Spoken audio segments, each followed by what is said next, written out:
حضرت آدم علیہ السلام کے دو صلبی بیٹے تھے، بڑے کا نام قابیل تھا اور چھوٹے کا نام حابیل تھا۔ جب حضرت آدم علیہ السلام دنیا میں تشریف لائے تو اکیلے تھے۔ اللہ تعالیٰ نے حضرت اماں حوا علیہ السلام کی صورت میں آپ کو رفیقہ زندگی عطا فرمائی۔ ان کی اولادیں کوئی دوسرا خاندان اور قبیلہ نہیں تھا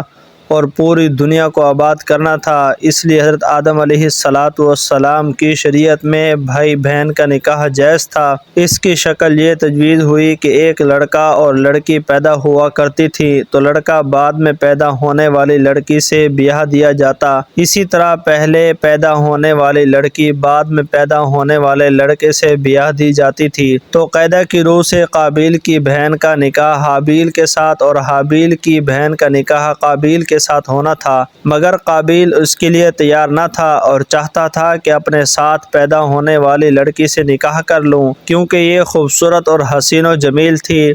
حضرت آدم علیہ السلام نے منع بھی کیا مگر وہ نہ مانا، تو حضرت آدم علیہ السلام نے جھگڑے کو ختم کرنے کے لیے دونوں کو قربانی کرنے کی تلقین کی اور کہا کہ جس کی قربانی اور نظر قبول ہوگی اس کی خواہش پوری کر دی جائے گی۔ چنانچہ حابیل ایک بھیڑ بکری پالنے والا انسان تھا، اس نے ایک بکرے کی قربانی دی، اور قابیل ایک کاشتکار انسان تھا، اس نے کچھ غلہ کی قربانی کی۔ اس زمانے میں قربانی کی قبولیت کی یہ علامت تھی کہ جس کی قربانی قبول کی جاتی آسمان سے آگ آ کر اس کو جلا دیتی۔ چنانچہ حابیل کی قربانی قبول ہوئی اور آسمانی آگ نے آ کر اسے جلا دیا۔ قابیل کی نظر قبول نہیں ہوئی تو اور بھی غصہ اور حسد میں بھڑک اٹھا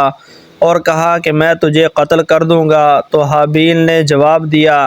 جو ایک شریف اور متقی آدمی دیا کرتا ہے، انما یتقبل اللہ من المتقین، اللہ متقیوں کی قربانیاں قبول کرتا ہے۔ تو بھی اپنے اندر تقوی اور اللہ کا خوف پیدا کر، اللہ تعالیٰ کو تجھ سے کوئی نفرت اور دشمنی تو ہے نہیں۔ اسے قتل کی دھمکی دینے پر یہ نہیں کہا کہ میں تجھے قتل کروں گا، بلکہ صرف یہ کہا لئن بسطت الی یدک لتقتلنی ما انا بباسط یدی الیک لیقتلک انی اخاف اللہ رب العالمین، اگر تو دست درازی کرے گا مجھے قتل کرنے کے لیے تو میں دست درازی نہ کروں گا تجھے قتل کرنے کے لیے، بے شک میں اللہ تبارک و تعالیٰ سے ڈرتا ہوں جو سارے جہان کا رب ہے۔ الغرض قابیل نے حابیل کو غصہ اور بغض و حسد کی وجہ سے قتل کا وہ ناپاک اور منحوس کام کر دیا جو رہتی دنیا تک کے لیے ناحق قتل کرنے والے قاتلوں کا گناہ اپنے سر لے لیا۔ چونکہ دنیا میں یہ سب سے پہلا خون ہوا تھا، اس لیے اس کو یہ بھی معلوم نہیں ہو رہا تھا کہ اپنے مقتول بھائی کی لاش کو کیا کرے، اس لیے اس کو اپنے کندھے پر لیے پھرتا تھا۔ اللہ تعالیٰ نے ایک کوے کو بھیجا تاکہ اس کو سکھائے کہ اپنے بھائی کی لاش کو کیسے چھپائے۔